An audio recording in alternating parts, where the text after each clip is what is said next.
Oh, they're all queuing up to get rid of Suella, to put in their 2 pennies worth.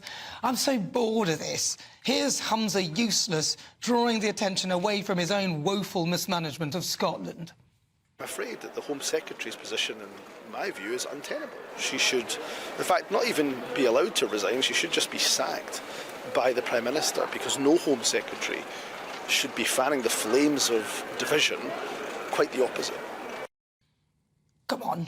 I mean, the truth is, she was right. The previous marches were marred with hate, and on that basis, she had every right to expect the same again. And I don't think that she was wrong on this one either. The hate was just hidden a bit better yesterday.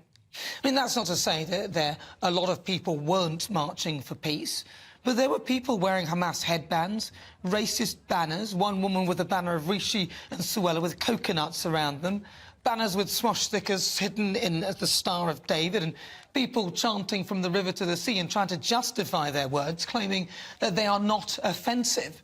Well, all you have to do is ask a Jewish person their view, if you have any doubt.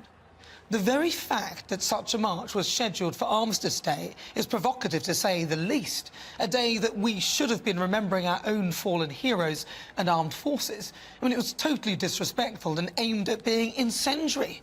Yet, ironically, the focus was on condemnation of Suella and her words, which was seen as provocative. A bit of a double standard, really. I'm in no doubt that a lot of the people marching yesterday were not intending to condone hate. But if these people were truly marching for peace and wanted the ceasefire, I would have expected demands for the release of the hostages, maybe, that were held by Hamas as well, which is what Israel has been calling for in exchange. I would have also expected condemnation of Hamas themselves, but there didn't appear to be any of this. The truth is, the police were out of their depth. They had no option but to focus on the easier-to-handle, smaller crowd of the EDL who came out and caused trouble, which wasn't good either, because they are certainly no friend of Jewish people. The police choosing to deal with hate crimes within the wider pro-Palestinian march instead, later circulating images of people who broke the law because, frankly, it would have been too dangerous to attempt to make any arrests in case the crowd turned on them. So what should the Jewish people do whilst these marches are happening? Yesterday, our very own Lizzie Cundy was accosted on the tube on her way in. She was terrified.